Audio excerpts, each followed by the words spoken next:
Assalamualaikum warahmatullahi wabarakatuh. Saudaraku kaum muslimin dan muslimat yang dimuliakan oleh Allah Subhanahu wa taala. Kesempatan yang baik ini, kewajiban kita sebagai hamba Allah adalah untuk selalu bersyukur. Syukur, syukur, syukur, dan selalu bersyukur. Apapun keadaan kita, apapun yang sudah kita ikhtiarkan, dan hasilnya perlu kita syukuri, syukuri, dan syukuri agar Allah menambah nikmat-nikmat lain yang lebih besar, lebih barokah, lebih bermanfaat untuk kita sekalian. Shalawat dan salam tercurah kepada Nabi Muhammad SAW. Saudaraku yang dimuliakan oleh Allah Subhanahu wa taala. Kesempatan yang baik ini melanjutkan video yang sudah diunggah beberapa waktu yang lalu tentang musuh-musuh kita internal dalam diri kita yang harus kita lawan. Di mana ada 4 macam musuh yang harus kita kalahkan agar kita menjadi orang yang menang melawan musuh-musuh kita. Karena kita harus menang melawannya agar kita beruntung di dunia dan akhirat kita. Kemarin sudah saya sampaikan bahwa musuh manusia yang pertama adalah nafsu yang ada dalam diri kita. Kemudian yang kedua adalah syaitan dari bangsa jin atau setan yang terdiri dari makhluk halus atau setan yang sesungguhnya. Musuh manusia yang ketiga adalah syaitonul insi, setan dari jenis manusia atau setan dari bangsa manusia. Saudaraku yang dimuliakan oleh Allah Subhanahu wa taala. Di dalam ayat terakhir, surat terakhir di dalam Al-Quran,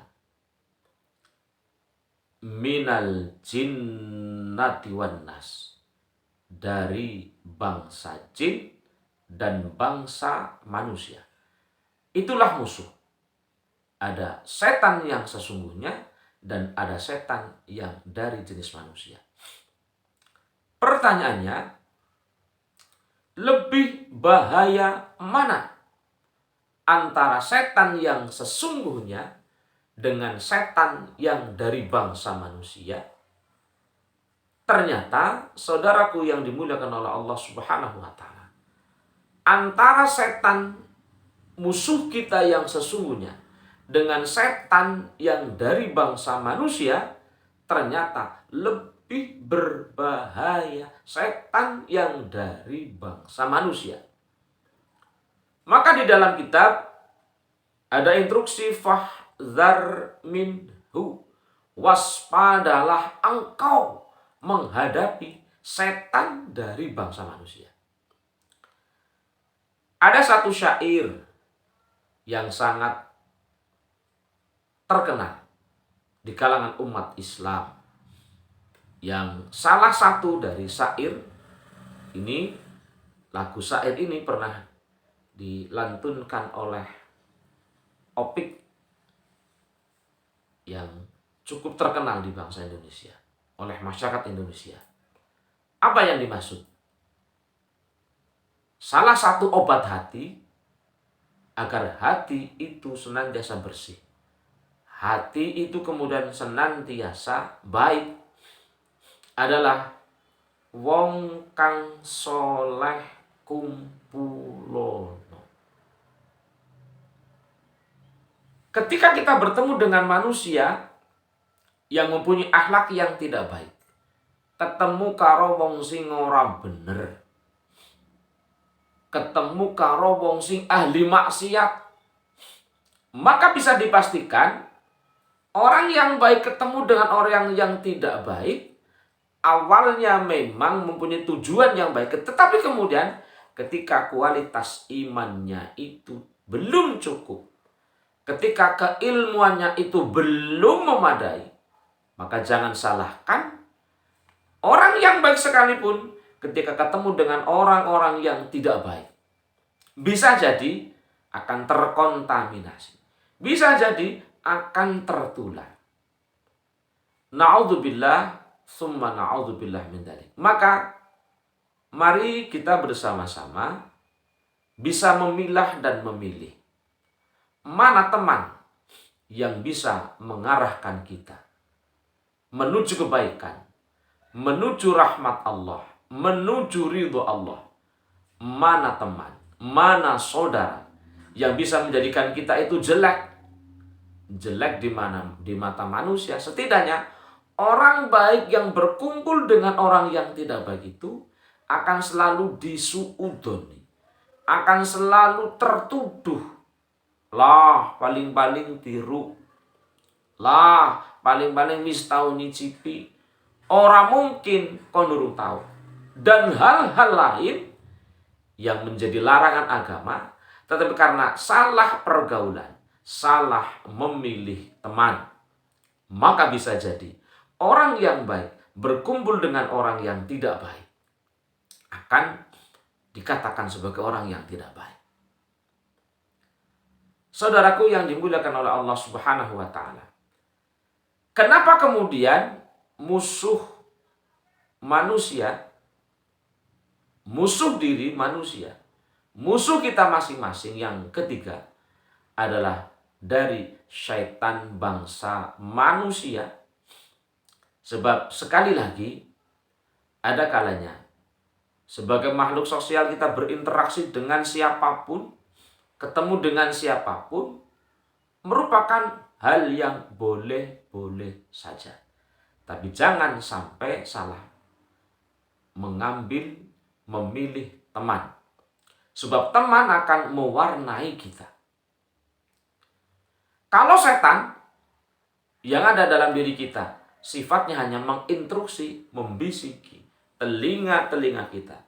Tetapi kalau sahabat yang tidak baik, teman yang tidak baik, bukan hanya sekedar bisikan, sebab teman yang jahat itu akan selalu berada di dekat kita, yang kita tidak mau, kita akan dipaksa. Yang ketika sekarang belum mau, besok pasti akan digoda.